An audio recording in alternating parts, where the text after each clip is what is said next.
Hello and welcome back. Once again, it is time once again for the golden age of DC Comics. 365 days where I take this beloved coffee table book given to me by one of my best friends about 2 decades ago. It has been surfing my coffee table ever since. It is a source, a constant source of comic book shop style conversations, the kind we used to have back in the funny book bodega.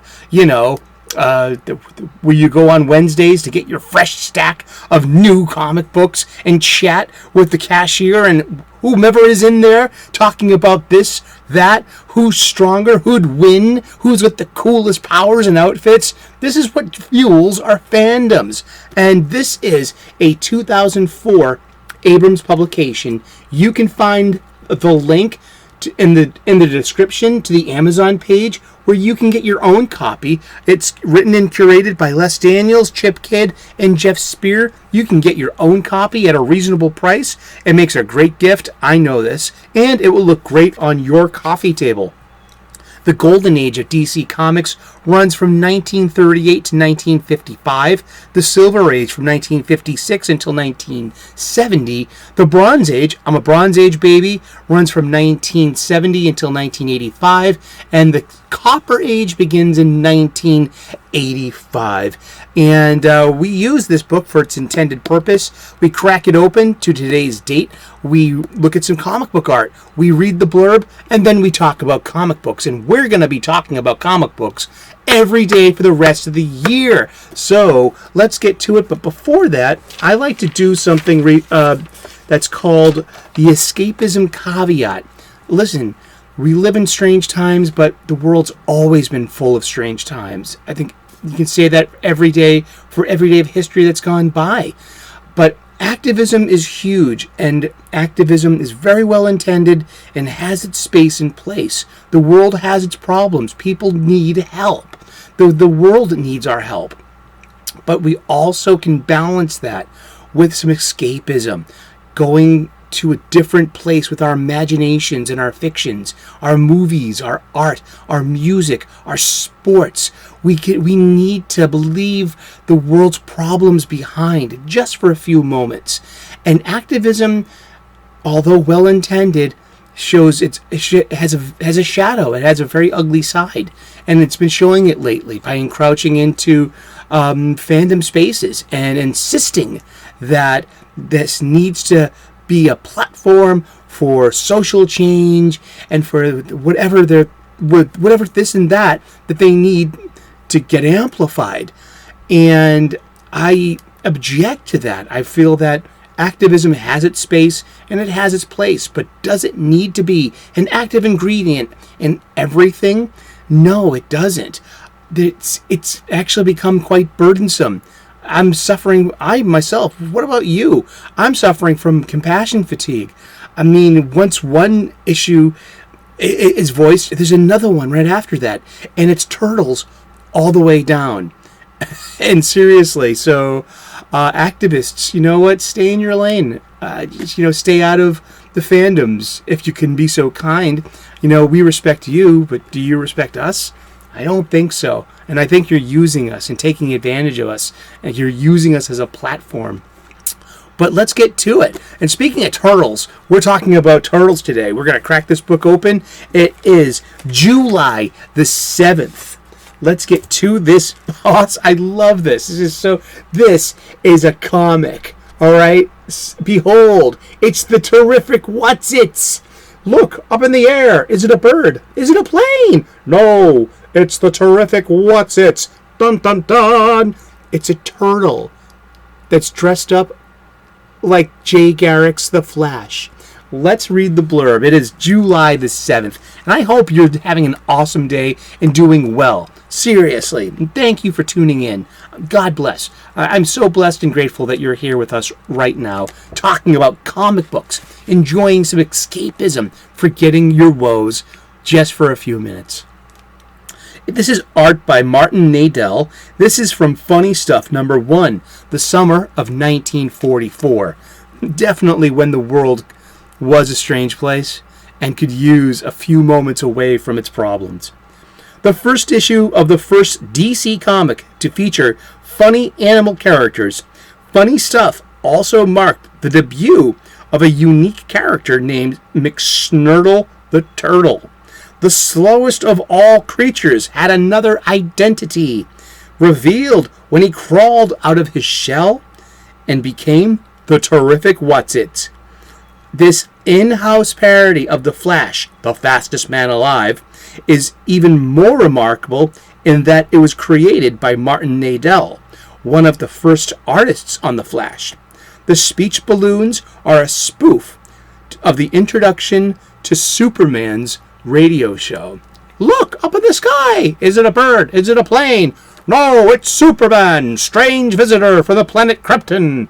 You know, I grew up with that familiar saying in the black and white and eventually color TV show that was constantly in reruns, starring George Reeve.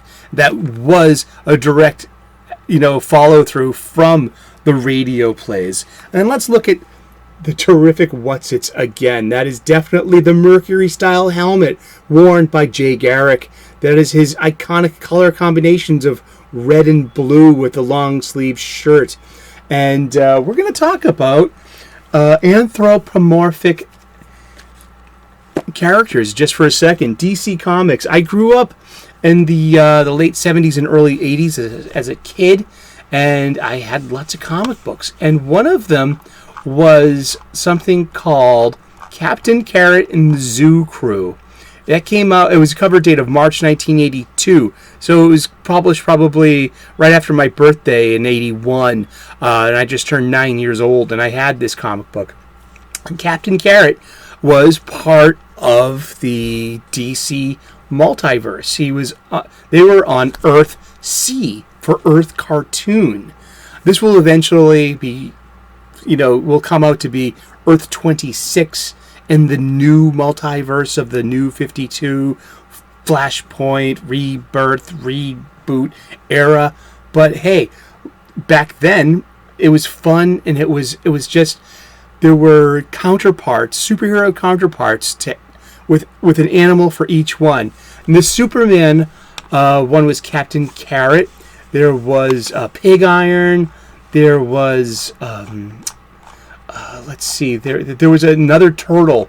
It was Pig Iron, and he was a pig from Pittsburgh who fell into a vat of molten metal in the steel mill where he worked, and a chemical transformation, encased his now enormous body into living steel.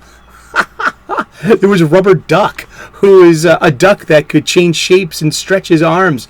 There was Yankee Poodle. Yankee Poodle. And she was a poodle with a patriotic motif, and she was a superhero. And then there was Timmy Joe Terrapin, a.k.a. Fastback. And I love it how they always used turtles to be a Flash counterpoint. And so Fastback was a turtle from the Okie Dokie Swamp in the American South. While trying to catch a bus to Kansas City, he was struck by a meteor fragment and gained the ability to move at super speed. Fastback is also nicknamed the Reptilian Rocket. His real name is Timmy Joe Terrapin. And his uncle was Merton McSnurtle, the Turtle. Secretly, our friend, the terrific What's-Its, a superhero during the Second Weird War. One issue mentions McSnurtle's participation in Operation Overlord. It's a great place for cheesy. Oh my goodness, it was full of puns. It was fun. It was entertaining. And recently, famous comic book writer Grant Morrison has used Captain Carrot in his, it was about 2015 or so. He had a great multiverse title called Multiversity, which then spun into something called Justice League Incarnate. It was a Justice League of multiverse alternates. There was President Superman and Captain Carrot. But Captain Carrot has something. He's actually my favorite of all the Superman alternates. Captain Carrot had cartoon physics. That means he could squash and turn into a puddle and reform, just like a Looney Tunes cartoon. He had cartoon physics, and he would just shrug his shoulder and be like, cartoon physics. It was so fun. And there was also a their own JLA, Justice League of America. No, they were just a lot of animals. It was just so fun and filled with. It was definitely a funny book, made for kids with a lightheartedness, and it's been re-explored here and there, and it's just I have to go hunt down Captain Carrot and the Zoo Crew for my collection, because I want to be reunited with an old friend like that. And thank you so very much for coming by today and talking comic books. We're going to be talking about comic books every day for the rest of the year. So tune in tomorrow, 3 p.m. U.S. Eastern, and we'll find out who we're talking about when we turn the page. We make daily content here. I would love to earn your subscription. Like, subscribe, turn on those notifications, ring that bell, be part of it. Come on aboard. We make daily content. I'm a spiritual guy, an ordained minister. We talk about spirituality and gratitude here. I'm a professional chef. I make cooking videos. I'm also known as the Sultan of Soup. I make soup videos, and apparently they're wicked popular. And thank you so very much. God bless. Namaste. Good luck. And we will see you again tomorrow in the Funny Pages. Cheers. Thank you.